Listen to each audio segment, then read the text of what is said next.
Drivers, start your engine! Tuning up your work week, it's MRN Motorsports Monday, presented by Outback Steakhouse. And brought to you by Hercules Tires and Grunt Style Apparel.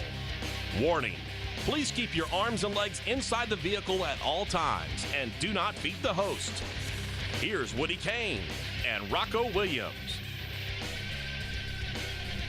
MRN Motorsports Monday comes your way as we race at Indianapolis Motor Speedway. Joey Meyer on special assignment. So Rocko Williams from the Crew Call, kind enough to join us on the program. You can see him every Wednesday at noon on Crew Call. And so far at Indy, we have seen not much but water. Yes. And water. as they race today, though, we're seeing that aero package that the Xfinity cars used a year ago, and it's pretty special so far, even though everybody is not a fan. Woody, it's been looking great, especially after stage one. You had a 4-wide finish, and I believe that's what we want, especially at a place like Indy. And a lot of people are on the fence on the packages. You know, the team members were, and everybody. NASCAR was a little bit apprehensive about let's not implement it, but I think they should. You know, for the simple fact that just look at what you're seeing. It's just when you go to Indy, you get lulled to sleep sometimes with the single file racing and just everybody just following the leader. This allows you not to do that, and it's fun to watch. Couple that with the fuel mileage and the strategy behind it. It gives you more strategy cards to play. It does. I think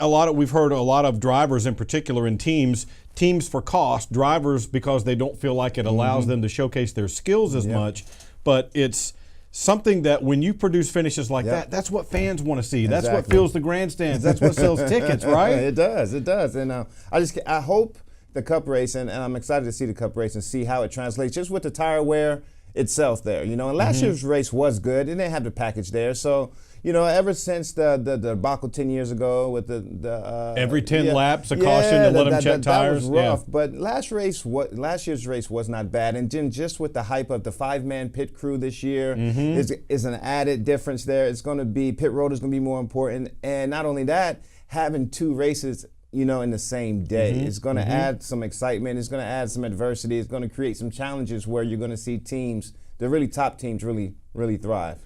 Already we've seen, even though there are 4 Cup drivers in this field, we have both the Dillon brothers, we have Chase Elliott, and we have Ryan Blaney. The first 2 stages of the Xfinity race at Indy were won by Xfinity driver. John Hunter Nemechek not running a full schedule. He won one. The second one was 13,000th of a second. 4 wide at the stripe. And then Daniel Hemrick wins stage 2. So it kind of shows you how it can mix up the field a little bit and not let, you know, when people say, I don't want Cup drivers in the field, a lot of what they're talking about is, I think Christopher Bell put it best, even if I'm not racing Kyle Busch, I'm still racing that equipment. Exactly. And you have a lot of these Xfinity teams backed by Cup teams and their power to get them to where they need to be. It still shows you that with this package, you can see some interesting racing among guys who might not otherwise outrun these Cup guys. And you got to take into consideration, too, you got to think of the Cup drivers who are participating in an Xfinity race today. Are they kind of sandbagging away? They have 650 miles to race if they're doing both races. Right. You have Xfinity drivers who are just worried about this Xfinity race. They're giving it their all. They're not thinking about what they have to do after this race is over, another 400 miles or so. So, I mean, that could play into part as well as why the Xfinity drivers seem to be doing better than the Cup drivers who are in this race. But at the same point, I am curious to see how these drivers, Chase Elliott included, handle this Cup race after this race, because I don't care if it's cooler or not. You know, I was going to say, I've been there the last few years, and the guy who wins this thing and others are falling out when they get out of the car. That's a long day. Now, it is cooler, and the temperature, all the drivers talking about how much cooler in the car it is, but at the same time, you were driving a long time, a long day. It takes a lot of mental focus to finish a Cup race and to do one prior. You know, normally you have a day to recuperate, you know, but do 2 in one day. The only driver I know who's really successful at that is Kyle Busch. Yeah, we've seen that in the past. We've seen him do it in the past for sure. We know he can do it, but as other Cup drivers, it's going to be interesting to see not only that, but the pit crews as well. Yeah, you know, a long day for them as well, because a lot of those guys are doing double duty. I know, and it's 5-man crew. It has changed the game for all pit stops, where it just takes more physical preparation to do a race like this, you know, where you have probably 8, 9, maybe even 10 pit stops, you know, so your body's going to have to be at max fitness level, you know. Yeah. Driver I mean, I remember people. last year, for example, Casey Cain wins the race, and he runs these Ironman deals and is in really good shape. We've since found out that he's had a dehydration problem. Yep. But last year, he had to go get an IV after winning this race, the Brickyard 400. So you have even that. if you're in good shape, Yeah. it will wear you down. You have guys cramping out. Woody, I remember one time, it was about 4 or 5 years ago, it was so hot. Typically when we raced in Indy, you know, earlier in the year, it was so hot, mid of summer. They created these vests that we wear, these cooling vests that we would wear that would shoot cold water throughout the body just to cool you down, because you had guys cramping out, you had guys falling out. It was not a game out there, you know? Yeah. So. That's for all the people who say, oh, those guys aren't athletes. All they do is turn left, right? You go do that for 6 hours and see how you feel afterwards, no matter what kind of shape you're in. Listen, we got a big show for you on Motorsports Monday coming up. Rocko Williams is here because Joey Meyer is on special assignment. We're going to look at Indy a little bit as they run there on a Monday. We're also going to look ahead at Las Vegas because the temperatures are expected to be through the roof there this weekend as the Cup Series opens their playoffs. The Xfinity Series, that will be the last regular season race for them. It'll be the second playoff race for the truck teams. So a triple header coming up at Las Vegas. We'll take a look at that as well. But don't forget, after the race at Indianapolis, stop by planbsales.com and get the historic race-winning diecast of today's winner, as well as all of the race-winning and other diecasts. That's planbsales.com. More Motorsports Monday coming right up. I'm not blooming good, I'm blooming great. Put a shrimp on the barbie and sizzle my steak. Woo, I want that onion to bloom, and it get in my senses like a sonic boom. No rules, just right. So bold, so nice, and I'm so ready for that Outback steak tonight. Outback Steakhouse, that's what it's all about. Outback Steakhouse, blooming great. Grunt style. The American fighting spirit is in everything we make.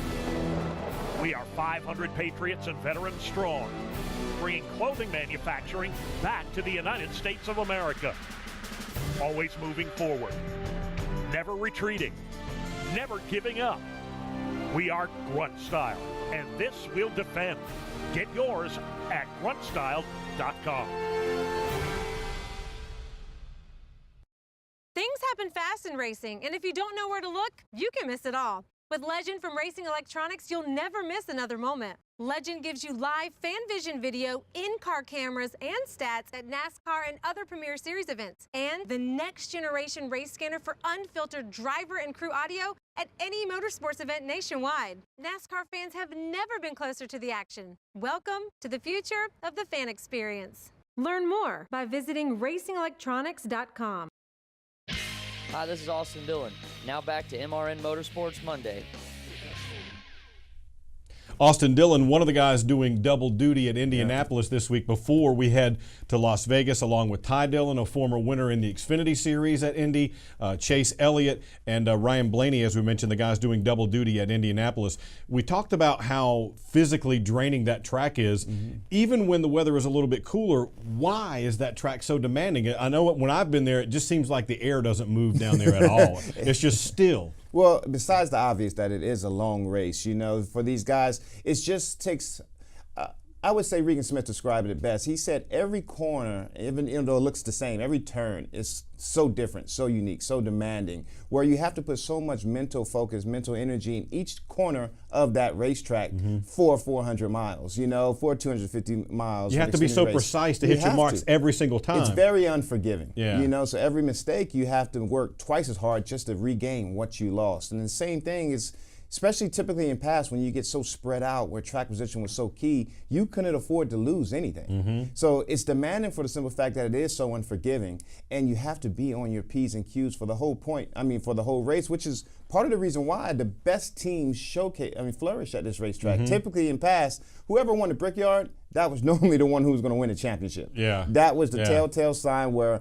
every team has this race circled on the calendar, because it just shows how good your team is, how it works as a unit, and how they can produce and at handle. This stage of the season when you need to be at your best. Exactly, to work as a machine to win that championship. So this is a great stepping stone, a great telltale sign to see how good your team is working at this point in the year, gearing up for the chase, which is awesome that they moved this to right before the Chase. It's a great barometer to see that, hey, the Chase starts next week, and this is going to show you what teams you need to worry out for besides the obvious, the ones that make it in. You know? So. And we mentioned that this is the last race of the regular season. Indy is before we head to Vegas, and it's round 1 for the Cup teams, round 2 for the truck teams. They've had a long layoff since Canada.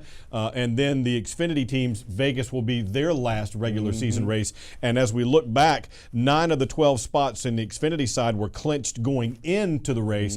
The bubble guys, Ross Chastain and Michael Annett, but they're separated by some 50 points for that last spot. So barring something really extraordinary, we don't expect to see, we could see a new winner get in and punch everybody back one spot, but barring that, the playoff field is just about set in the Xfinity side as well. That's why you watch it. You want to see those stories. You want to see those anomalies. You want to see those guys, those long shots come in and play the strategy, do something different. That's why we watch it. You know, it's never a guarantee no matter how many points you have. I mean, if you're sitting 13th and, out of 16th, 100 points in, we can get that. You're pretty much clinched. But when you're win or else. Those 4 drivers in the Cup Series alone and in Xfinity, those 2, they have a shot. They have a legitimate shot. If everything falls their way and they run the race they need to run, and you have a couple of teams in front of you that have a few mishaps, or your pit crew might slow you down a little bit. At the same time, there's your opportunity. You take it, you got a shot to show what you can do and to play a little strategy card along the way. Absolutely. As we get down to it. One thing we did want to get to is Denny Hamlin talked about how nobody got on track at all. No laps were run at Indy before the Xfinity and the Cup race on Monday. Here's what Denny had to say about that situation.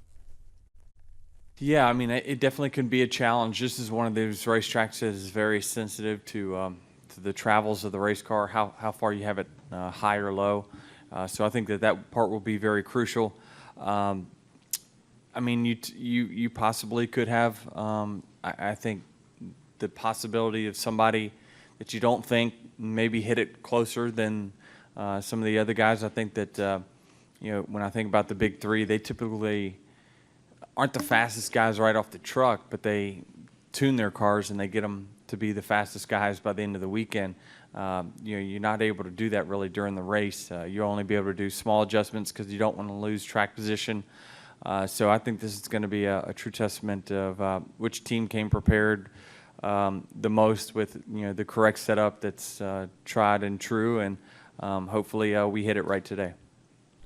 What about that phenomenon that Denny mentioned where they may not be as good off the truck, the big 3? They've been winning all the races, but with all the practice time, they can work it out and get there. Well, if I wasn't a part of the big 3, I'd say they weren't as fast off the truck either. Because as far as I'm concerned, they are pretty fast off the truck. And there is some merit to what he's saying as far as they do very well at tuning their cars and taking that information from practice and relaying it to their engineers and turn it into the race package. But at the same time, the big 3 they've been at Bristol. I mean, they've been at Indy. They've been at all these tracks many times before. They have veteran drivers there, veteran crew chiefs. That's not an issue. The most time that those big 3 are off track and they're not fast off the truck is they're experimenting. They have wins early on in the year, so they can work on things for the future or for the playoffs. They're not even putting what they know is tried and true. It's going to work at that track. They're experimenting, going above and beyond. And if it doesn't work, then we revert back to our notes to what we had it before. Trying to find this much more. Which is why they might not be initially fast off the truck, but they are. They have those notes. These crew chiefs have notes. Pages and pages of notes, and they've been at these tracks many times a year. More than likely, when you see one of those big 3 teams struggling right off the bat, Woody, it's probably because they're experimenting. They're trying to find a way to give them an even bigger advantage than they already have. Now, as you move through the playoffs and you have a team like the situation where the 78 team with Martin Truex Jr., they announced last week that they would not be back for 2019. Those guys are fighting for jobs now, right? I think that's something that kind of gets lost in the shuffle. Everybody thinks about, Truex and Cole Pern, the names and faces that you see most prominently. But I read somewhere there are like 60 guys working on that car who are now in a situation where they don't know where they're going to work for sure next year. On paper, it might seem worse than what it is. Though these guys, these aren't just regular guys. Like, they're well-renowned. They're champions. Yeah, they're champions. They're well-known in the garages. They're well sought off. If any one of those championship mechanics and engineers went to another team, there'll be open arms waiting for them. At the same time, But then somebody at that team is going to have to be shuffled out, right? and that's the way it works. At the same time, you have the people who are in Denver and Colorado who don't want to come out here. It seems like that owner, he has a lot of businesses out there. And he seems like the type of owner, he's really going to take care of his people to the point where he'll offer other opportunities outside of racing, maybe if you want to stay out here. But if not, majority of them had ties with Joe Gibbs anyways, you know, and other teams anyways. You know, they came from other teams to go out there. So I really feel like, yes, it'll create a push for other teams to get there, but they'll be fine in finding other jobs elsewhere. But at the end of the season now, when we start getting down to crunch time, these other teams who are not going to be shutting down at the end of the year are continually pouring money into their teams to try and get better. Is that going to be the same case at the 78, or will we see a little bit of a scaling back, knowing that they've got all this inventory that they are not going to be using next year? It depends on how the team owners handle it and how the budgets are assessed at the end of the year, because at the same time, every team wants to get better. You'll always have a surplus of cars and equipment from the previous years, but with the rules constantly changing, and a lot of that stuff is obsolete. Yeah. You know, right, 3 races after you use it. It's been that way forever. So a lot of that stuff you don't even use anymore. You sell to the lower series teams, you sell to back of the pack cars, but as far as the top tiered cars, they don't want that stuff anyways next year. Anyways, Right. They're building new stuff. They're building new cars. They're constantly bettering their equipment anyways. Those budgets are already set. Yes, Yeah. those budgets are already set. I'm curious to see how it works, how we can find.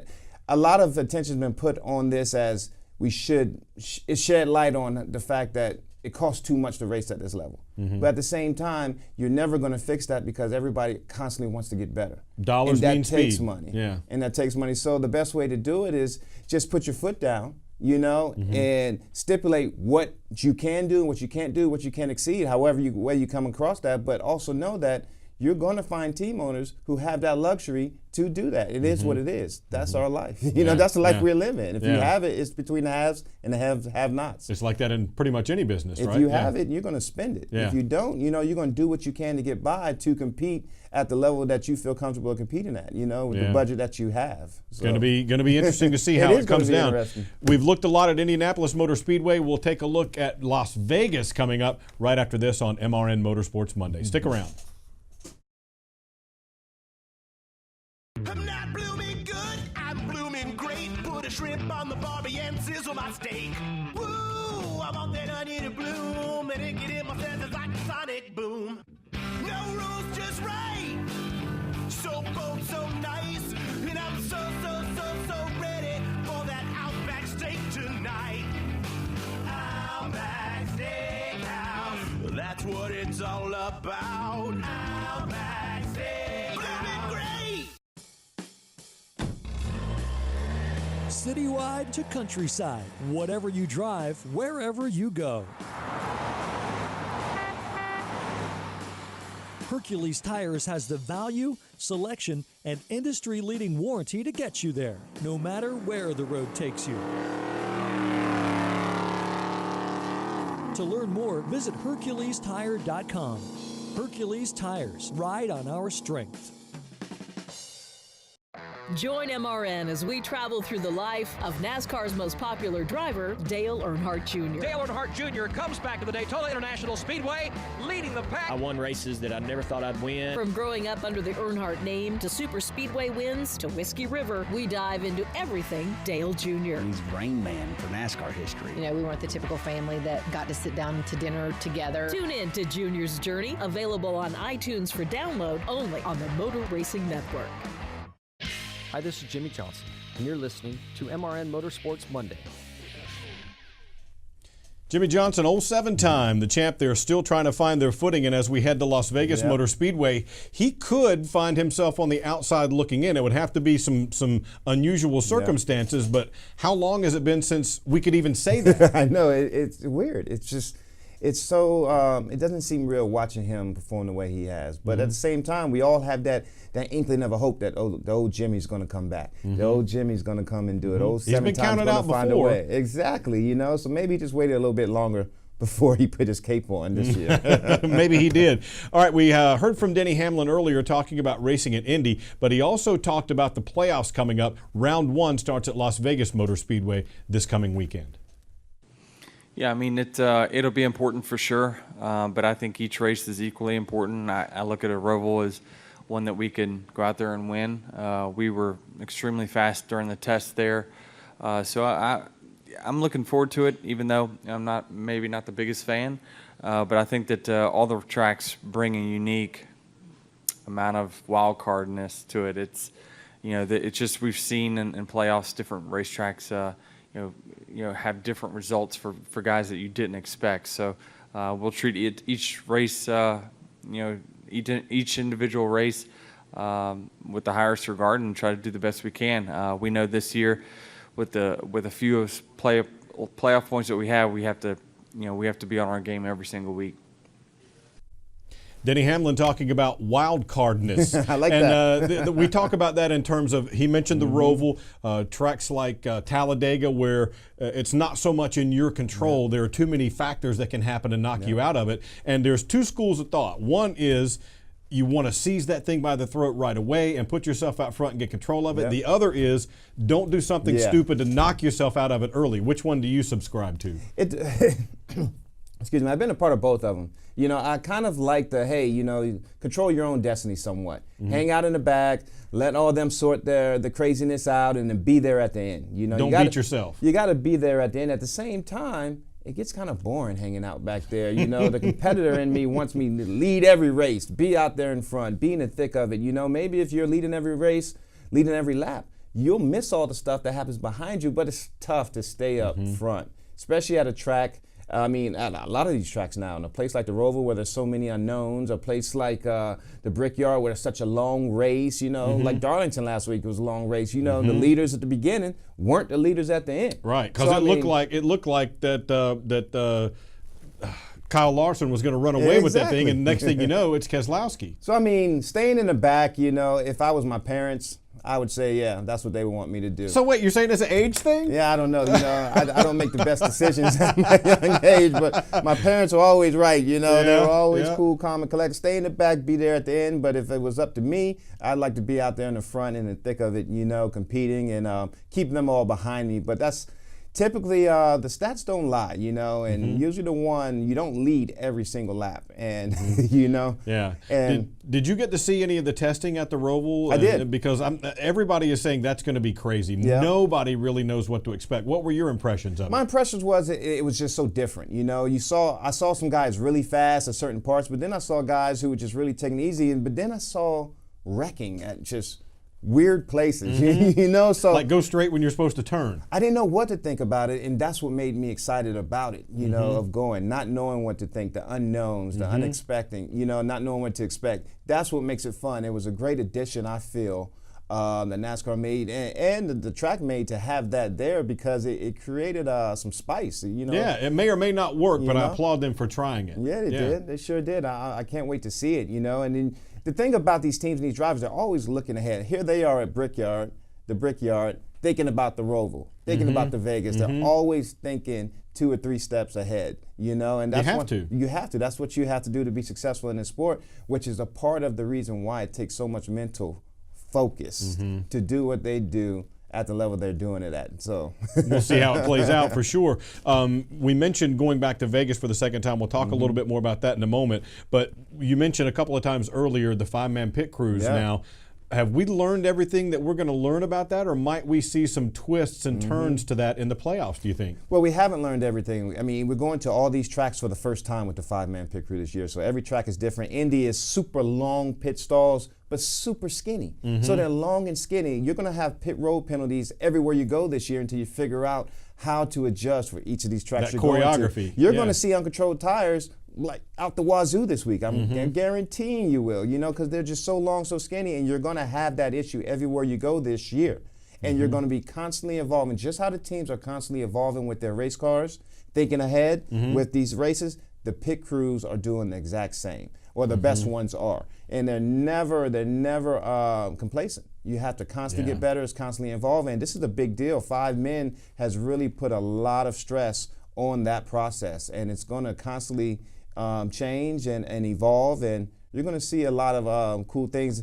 The biggest thing you're going to see in the chase that's going to change is maybe personnel. You're seeing a lot of switching in the personnel. We have seen that in years past even. Yes, and you are doing that because evaluating who's doing what. This is when we become, as I say, we as pit crew members become the spotlight more so than others. Like if you're a 4-car team and you have 2 cars in the playoffs and 2 not, do the 2 that are then cherry pick the ones from the other teams in their organization and say, this tire changer's doing great, this jackman's doing great, move him up to the playoff team? Well, it's going to sting a little bit more when you have that 18-second pit stop in the chase, when you can advance the next round, as opposed to having it way back in Atlanta or somewhere. It's going to sting a lot more, and it's unavoidable. So the shuffling is going to happen. We're all human. It's just a matter of the management and the personnel putting the best group together, and that group gelling with each other, understanding, not being upset when these changes happens, or it takes a very special crew member to do that, and to handle the chase. All right. Pit stops in the chase. We'll find out a little bit more about that as we come up to Las Vegas. After this, we'll look ahead with the guys from JTG Doherty Racing as we get set to go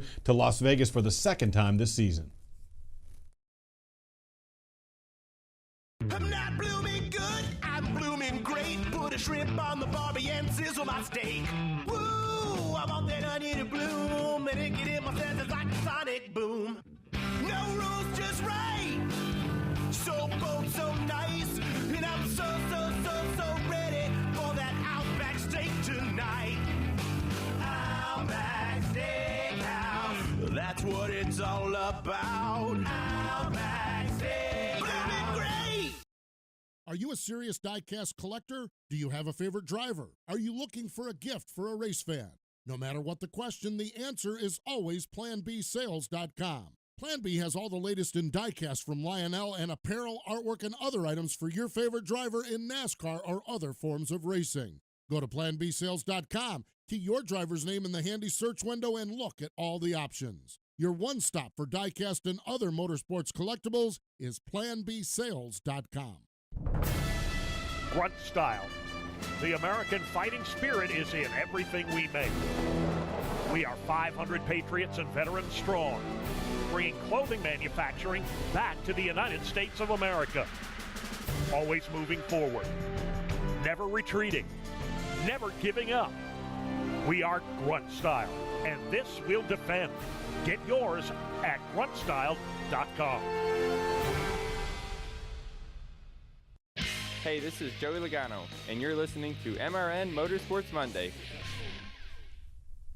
Joey Logano bringing us back on MRN Motorsports Monday. We don't know if there's a Bloomin' Monday because the Cup guys haven't raced yet. When Kevin Harvick gets a top 10 finish, you can go by Outback Steakhouse and get the free Bloomin' Onion with your meal. But we don't even know yet where he'll finish because he hasn't run yet. So you'll have to wait until tonight to find that out. On the Xfinity side, we just saw a spectacular crash involving Ryan Preece. He's not running for points, but he has had a spectacular season with the limited opportunities he's been having. And it'll be interesting to see some more of those guys come forward during the playoffs since the Cup guys can't continue to race in those anymore. He's like a hired gun. Every time he comes in that car, he runs well for Joe Gibbs Racing, and I like to see that. It's fun, and you need that out there. It just makes the storylines, it just adds another storyline, and it makes the race interesting. So it sucks to see him get caught up in a race like that, but I bet you it was because he was racing hard. We can't watch it now. No doubt. We're on live He's now. not a layback guy like we were talking about. He goes hard. So I can imagine with that aero package and Xfinity series that they're racing,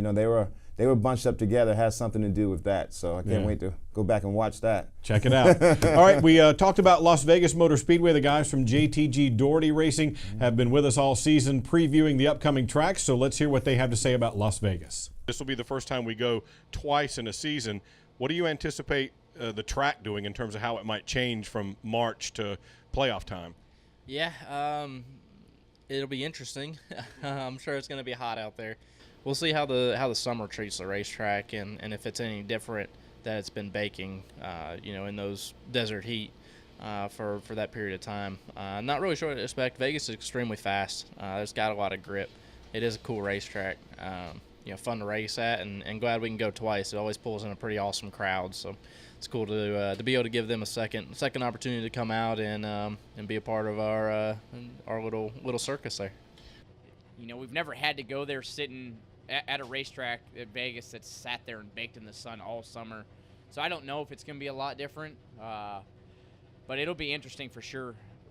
We struggled really bad the first race there. Chris was pretty good, so hopefully we can use some of them notes. We've updated the car so much and made them better, and the racetrack's going to be a lot different. You know, I've tested there in the winter when it's 50 degrees and went back in the March race when it's 85, 90, and the track's changed a lot. So I think it's going to be slick if it's hot there, and it's going to be one of those things where it might be a little bit about survival because it's really easy to make a mistake. The speeds are fast. You clip the wall, you do any damage to the right side of your car, it kills the aerodynamics of it. So it's going to be a tough race. Second time we're going back to Las Vegas. Temperatures may be around the triple digits all weekend long. A couple of points there from AJ, though. He mentioned the updating the cars constantly, like you addressed earlier. And we heard as well that they're going to switch crew chiefs. Tristan Smith, who's been with AJ, is going to go with Chris Buescher. And Trent Owens, who's been with Buescher, is going to go with AJ, adjusting personnel down the stretch, as you mentioned. And you know, that's, and as we talked earlier, you know, that's your lifeline. That's your last one. When I see teams do that, when they do it with pit crew members, obviously there is a reason for the switch. They're not happy with the performance. They want to see if we can upgrade that performance. They'll try something. Shake things up is how it was called where I was at. Let's shake things up, see what happens there. And then if it works, great. Awesome. We're geniuses. If it doesn't, well, maybe it's time to get some of these look for furniture some other row, these 78 guys in there or whatever the case may be, because that's usually a telltale sign that your team is not happy with the way things are going. So let's shake things up and see if we can create a positive out of this. How much of a factor do you think the heat is going to be at Las Vegas this weekend? Because literally we're talking triple digits maybe all 3 days there. Well, we've raced in hot tracks before. So now the difference is it's just the dry heat. Yeah, it's going to be. So is the convection of it. Yeah, exactly. It'll still cook a bird, right? So like I say, this is something that's not new. We've raced in hot tracks before. It's just the fact that it's in Las Vegas. Yeah. So it's not going to be much of a factor. Teams will adjust for it. They'll do well. Quickly, tell the folks what's coming up on Crew Call this week. You and Sammy Joe. Yeah, Sammy Joe on Crew Call. I can't wait to divulge into all this race stuff that we're seeing in Brickyard. 2 races in 1 week. The pit crews, the penalties. Not only that, the Xfinity cars are racing the same day. You have all the Xfinity equipment on track. Then they have to get ready for the Cup race. All those boxes have to move and get ready Logistics. for it. And it is so tight back there. I want to talk to the guys about that. We're going to get on into that, the miscues, the ups and downs of that. But there's so much to talk about in a 2-race week at Brickyard. Absolutely. All right, catch it Wednesday at noon. Crew Call right here at MRN.com. Coming up on Friday night, we'll have the truck race for you, the World of Westgate 200, 8:30 Friday night. That's Eastern Time on the Motor Racing Network. We'll be right back here next Monday to update it all again and reset you for the playoffs. I'm Woody. Thanks to Rocko Williams for joining us. Joey will be back next week.